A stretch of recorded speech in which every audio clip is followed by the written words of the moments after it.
I am not as appropriate in my dress today. It's freezing in here, so like, I need my hoodie. I'm like an old lady now. It's like 35 degrees in here. Awesome. Um,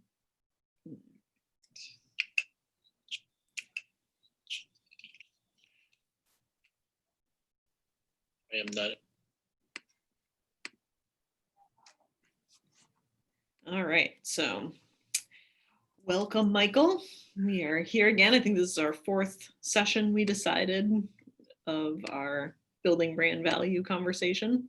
Yeah, another Monday. Exactly.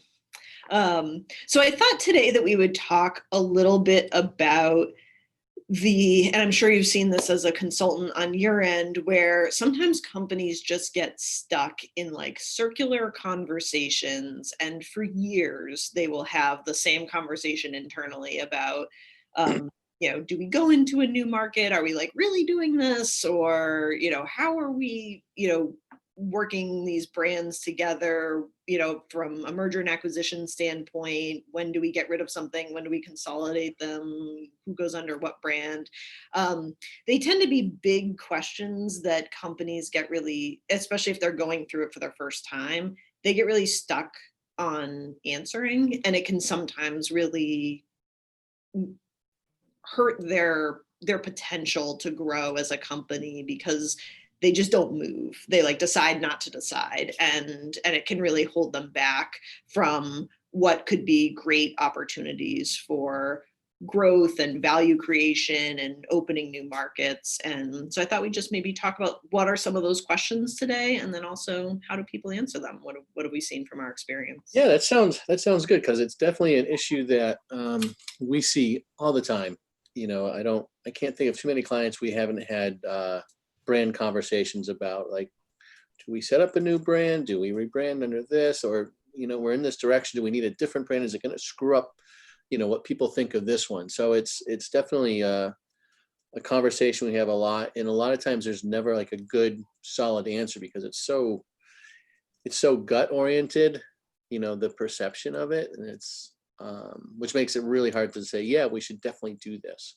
And then, well, how does it interact with our existing brand? So yeah, we've spent a lot of hours on these conversations.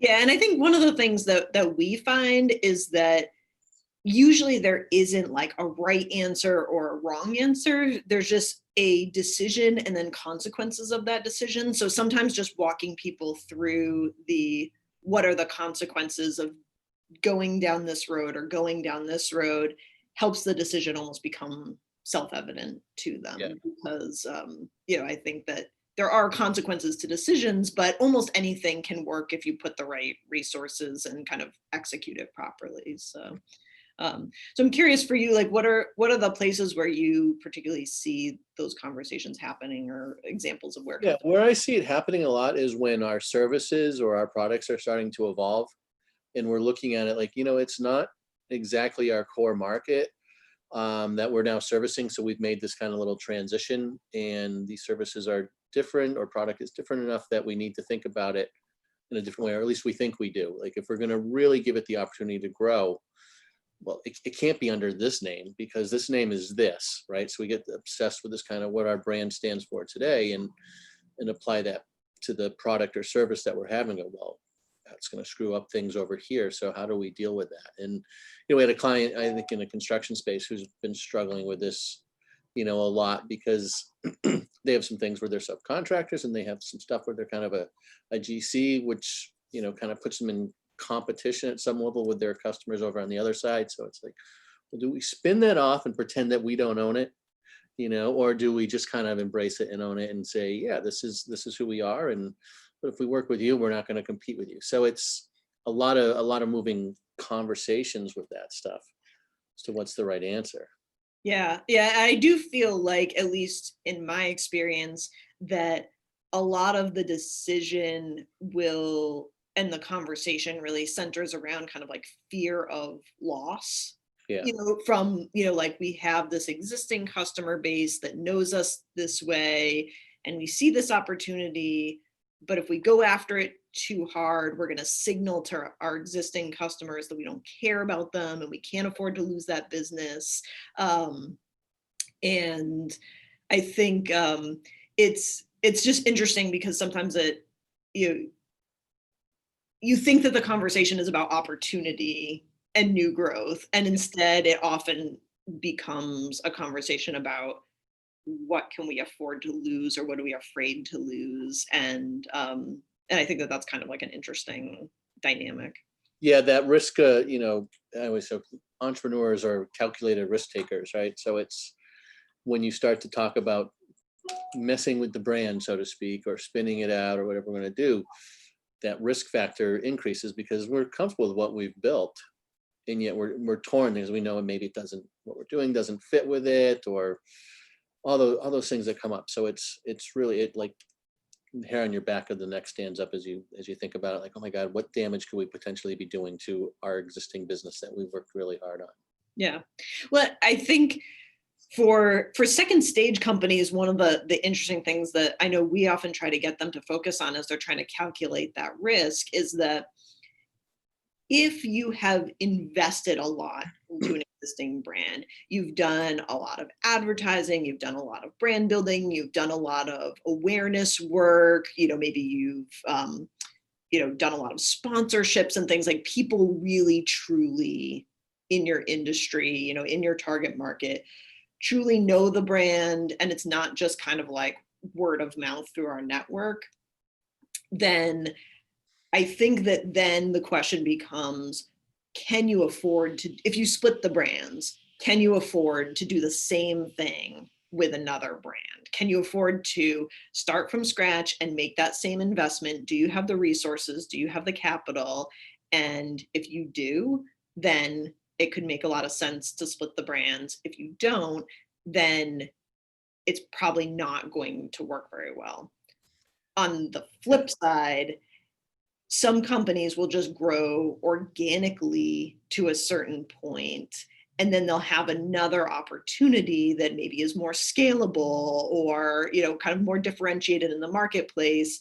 And I think for that piece it can make a lot of sense to separate the brands, because you really haven't invested, you've invested working capital and time and relationships, but you really haven't invested money in marketing or kind of a bigger dollar investment in building that brand. So I think in that standpoint, then you're not really trying to sustain two brands from a dollars and cents standpoint. And so then I think it could be a great opportunity to just kind of like cut um, cut your losses, like make sure that you protect kind of the foundation that you've built and the reputation that you've built. And it allows you to experiment over here without really worrying about either having two huge marketing budgets that you have to feed or doing kind of damage to the old brand. Right. Yeah. One of the things we ask a lot of times when we're going through those conversations initially is, well, what's the plan with this little new service or product? Is it really to scale it, and spin it off so it's going to be its own company with its own overhead and its own structure and its own life, or is it really kind of, I don't want to use the term parasite, but it's attached to the other one. It just happens to be we want to give it a different look and feel. And if it's that format, I'm like, well, just leave it within, because we're just expanding ourselves versus saying, no, we're going to build something different. Where I have seen it successful when they kind of do that, where the different brand is like, if you're serving differentiated markets within your customer that are very different, like, so you've got a business customer and a consumer customer, so maybe giving them their own brand identity helps, because it eliminates some of the confusion and the concerns in one of those markets about the other market. Yeah. Well, I think particularly there, it also makes sense from a user experience, a customer experience Yeah. standpoint, because if you're trying to treat business customers like they're consumers or vice versa, then you're probably not going to you need a slightly different infrastructure, slightly different, definitely different messaging, definitely different tools and experience. The purchasing process needs to be different. Yeah. So I think that again, whether it's sort of like divisions or whether it's two, kind of ways that you enter the brand, or it's two completely separate brands. I think it definitely makes sense when you're thinking about it from this customer can't experience this brand because it just won't Yeah, make they've got to be different. One of the challenges we see sometimes though is customers like, okay, we're going to get really, segmented on a particular market segment. We're going to provide exactly the same services we've already been providing, but now because we're going to talk to, lawyers, or we're going to talk to, construction people, we now need to change our brand, change our look to talk to them. And I'm thinking, no, you don't need to do that. You can stick with your core brand. It just, you have a conversation with them where you modify it to get to there. So I think, a lot of entrepreneurs like to do that. Like, oh, we've got to have a brand for this market because now we're talking to them, and we've got these other customers over here, so we're going to give them that look. And to me, it complicates things and dilutes the message. Yeah, it definitely does, especially if you can identify a common thread throughout the markets. Like, this is what is the same, whether we're talking to this market or this market or this market. This is what the brand stands for, regardless of the audience.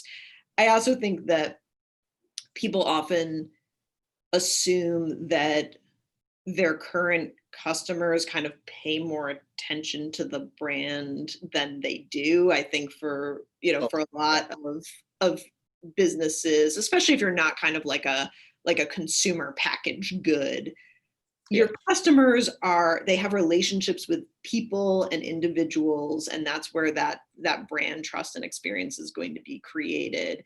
And they're not going to your website. Like, I'm sure, like from your standpoint, like how often would your clients ever go to the Vann Group website? they don't. I mean, we updated our website earlier this year, and we never made an announcement. And I guarantee not a single, client, other than maybe a few exceptions we happen to mention to, have been to that site, since they probably hired us, because it's just not, it's not the reflection of them now. It's, that's not what they know about the brand, is what we put on a website or what we have for our brochure.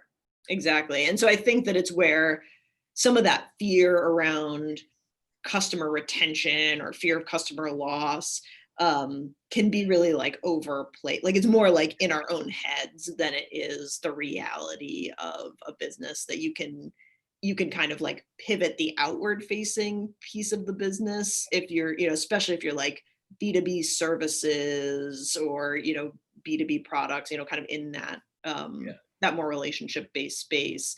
And literally probably your customers would never even ask a question about it. You can give them a heads up, but they just aren't going to care. And you can really, at that point, just kind of, make the outward transition, keep their relationships and everything that they're doing there, that's about the future of the company. And then just reassure them that it doesn't change anything about how you're serving them or how important they are to you. Yeah, one of the things we see sometimes is like companies get paralyzed when they're starting to move into some of these other markets or extend and want to get. We're like, well, we can't go after that yet because we don't have the website, we don't have the collateral materials.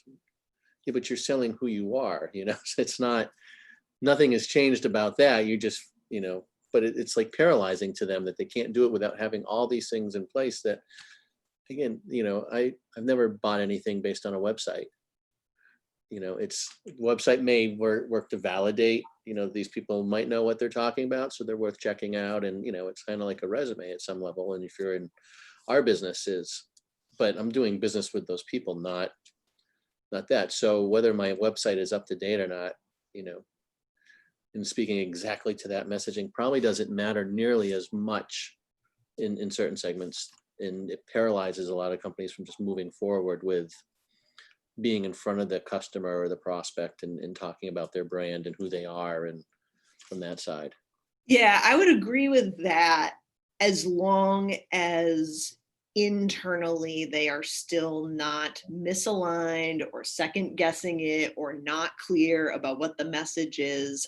Sometimes I think that getting those outward things complete is actually less about the outward thing and more about the process that you have to go through and the decisions that you have to make and getting everybody aligned internally so that regardless of what the website says, the people inside are all saying the same thing. Yeah, and there's such a huge piece and a lot, where we still see frustration on the brand side because as you know well, I mean, sometimes you engage with these companies and we're going to go through the branding process, and they're like, okay, Joe, you got this.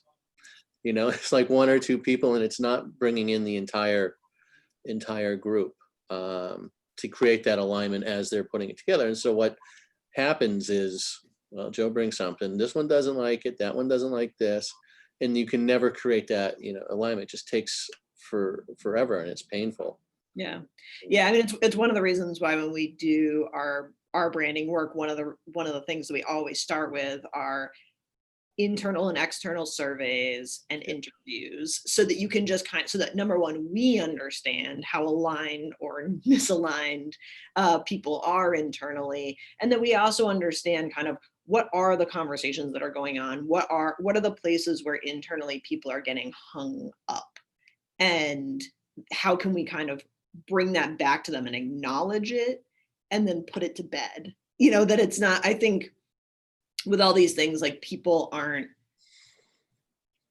they don't oftentimes at the end of the day even really care what's decided. They just want clarity and they want to feel like they were considered and a part of the decision and that they know why decisions were made the way that they were. And so it's one of the reasons why I think, particularly for some of these big brand decisions, the process that you go through actually matters a lot more than the Absolutely. output or the decision. Just internally making sure that everybody is completely aligned and that they feel supported and that they feel like ready to put out that message is like really half the battle. Oh, definitely, definitely. And it's funny. I was with a group the other day, and we were talking about it. We brought up, we do like value propositions. We've gotten our stuff, the three uniques, and those types of things. Core folks are like, we never really use this stuff. In our conversations and things. I'm like, why? You came up with it. It's who you are. But it's just like that. That disconnect between the things we talk about and the actual application of them and using it in their conversations. So that training, if you can utilize those things to get them aligned, is huge. Yeah. Yeah. And it's another reason why we'll often create what we call like copy platforms where we'll show like, what does this message look like with vendors? What does it look like with prospective clients? What does it look like with current clients? So that people can really understand, like, again, what stays the same regardless of who you're talking to, and then how does the message shift as you're talking to different audiences, which I think makes it feel a lot more like practical and usable. Definitely. Than just kind of like a blanket statement that they kind of have to figure out on their own. How do I weave this into this conversation or into this, brochure copy or press release or whatever it is that they're doing. So Yeah, no, I think one of the exercises I found interesting to do over the years when I did it myself was just like creating those avatars, mm-hmm. of your target customer and the different states, and start to think through, well, why are they doing business, or why would they? What are those pain points, and who are they? And it's really kind of just a fascinating look at who you serve and why you serve them, and what's going to speak to them. Yeah.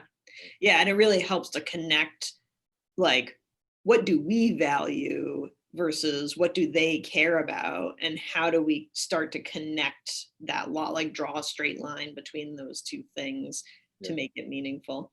One of the things that we found has also been like a signal of a rebrand is when you have a target market that just does not fit the kind of like organic personality that's been built up over the years. So like I'm thinking, for example, we worked with a company who wanted to transition. They'd done a lot of work doing like badges, visitor badges for a variety of different markets, but it was mostly treated as like office supplies, like, like almost like an Avery label that you would order.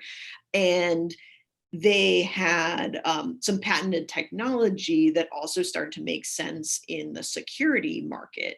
And to go from kind of like this commodity sort of friendly brand to a brand that was starting to speak to like ex-military people, huge corporations really trying to protect intellectual property, or hospitals trying to protect patient safety and data, or universities trying to keep their campuses safe. It was a very different conversation than like, would you like to buy some of these Yeah. products? You really have to start speaking their language and look like you belong in the room.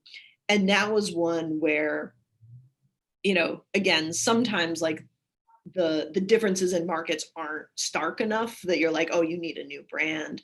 But with them, we did this exercise where we surveyed their people and surveyed their customers about how they would describe the company's brand if they were like a person. And it was like a woman driving a Toyota who was helping out at parties. It was like this very like Soccer mom? approachable soccer mom. Yeah. And then it was like we looked at the persona board that we had built of their customer, and it was like ex-military, drinking Jack Daniels, like, that it was such like a masculine, kind Completely. of like hard-edged persona, and was like, okay, like all we did was hold up like, this is who you say you are and this is who you have to talk to. And the disconnect was like, oh, right, okay. um, so part of the rebrand started to become like, okay, how do we bridge the gap?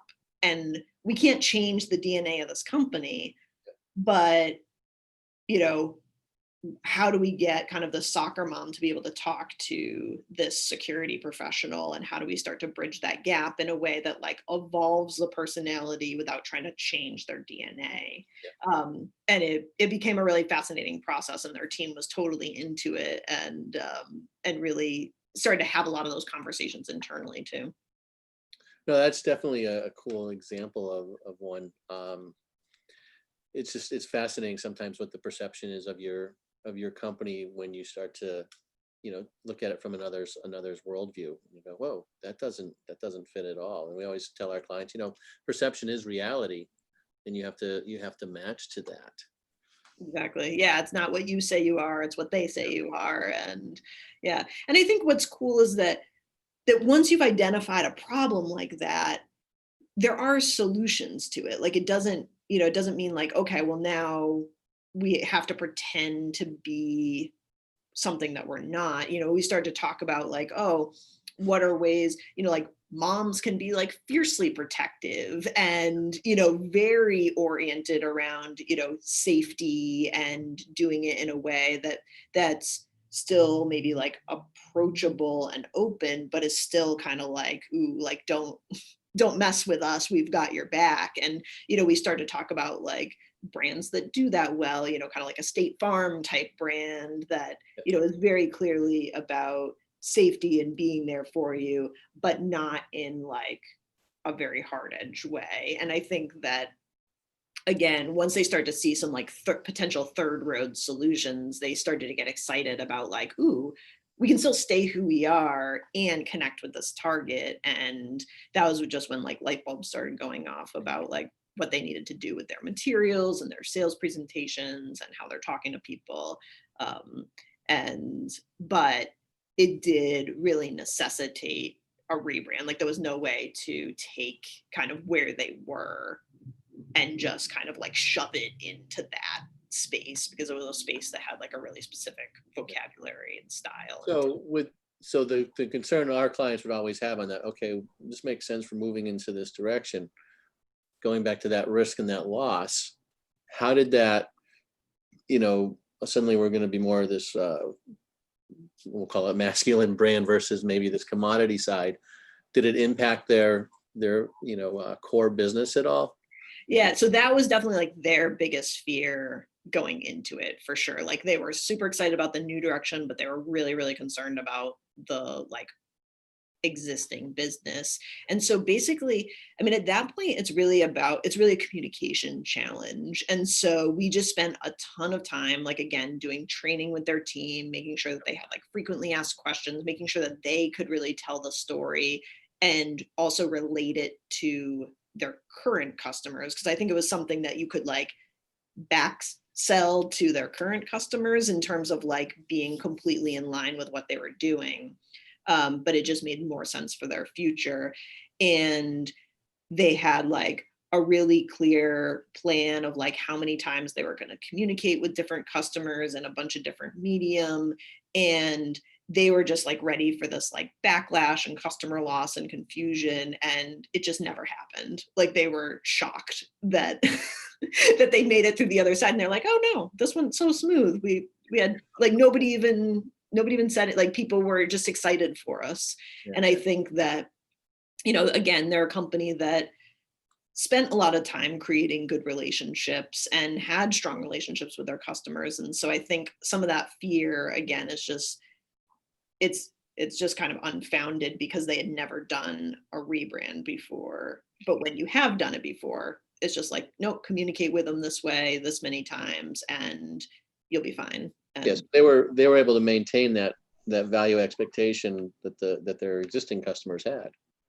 exactly, yeah, and maintain the relationship, and also because we had done surveys with their existing customers too, like people kind of knew that it was happening, and they could kind of connect it with, you know, this is what you told us, and this is how it's going to reflect itself in the new brand, and this is what we stand for, and this is how it connects back to what you've always valued about us. And so I think that that also helped to just create a really smooth communication flow and make customers feel like it was a natural evolution of who they were, as opposed to like a complete 180 from. So that ties into a great thing, like in the M&A side, or when these transitions, like there's always a question like, well, when do we retire that brand? Do we do it like, okay, so we bought the company today, do we keep it there, or is it now powered by, there's always this question like, all right, we just paid all this money for it.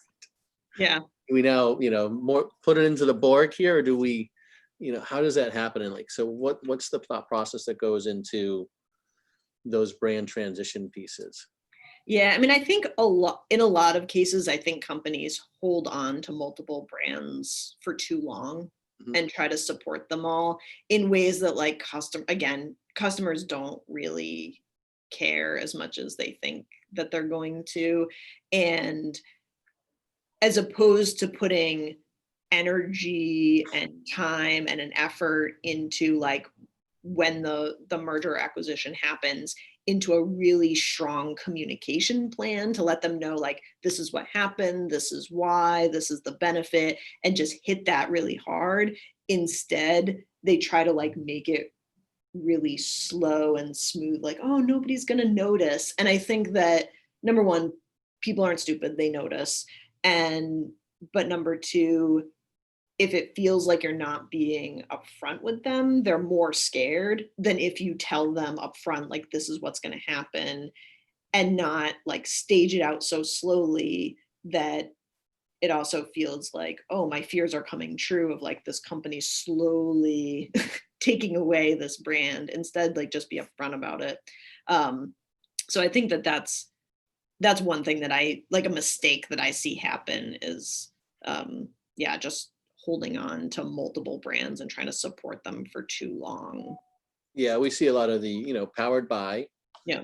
We use that one constantly, or for a while you'll see both brands, or it'll be, XYZ, a company of ABC company or something for a while, and then it just kind of goes away. Yeah, but it's like, you spend, a year or two of making all the materials powered by, and then you spend a year or two of like making one bigger than the other, and then you spend a year or two changing everything over to the brand that it was always going to be anyway. And it's like, for the amount that you invest in those 3 changeovers, just take a fraction of that and do a really strong communications push. Yeah. And it just ripped that band-aid off. Yeah, just do it the right way, right? Yeah, I mean, if that's the end goal, sometimes I also think that there again becomes kind of like internal conflict that drives some of those decisions much more than like an external or a strategic reason. It's just kind of like, oh, so and so is really tied to that, and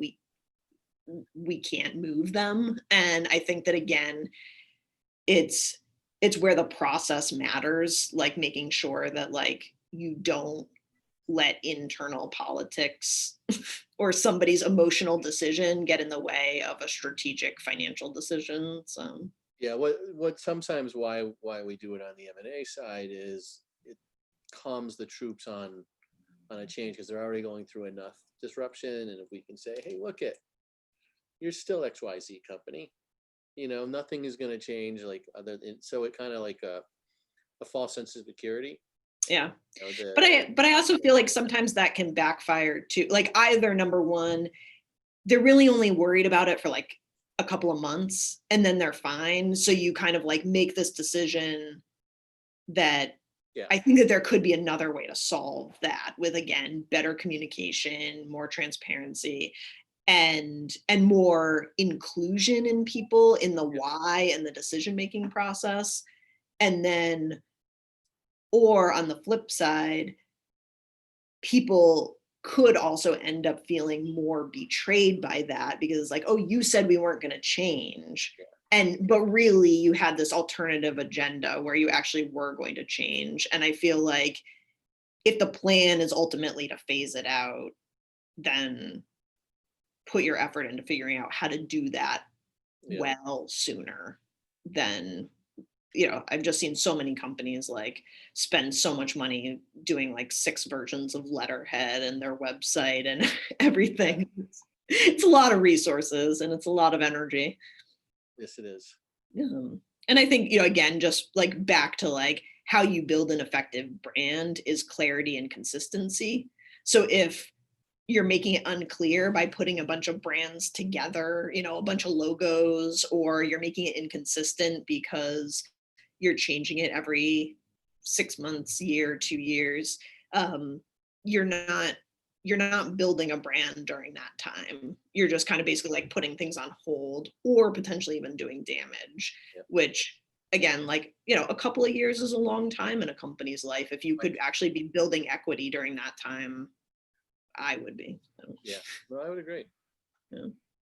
But, okay, cool. Well, thanks. This was a fun discussion, Okay. Yeah, and enjoy the rest of your Monday. you too. We'll talk to you next week. All right, awesome. Thanks.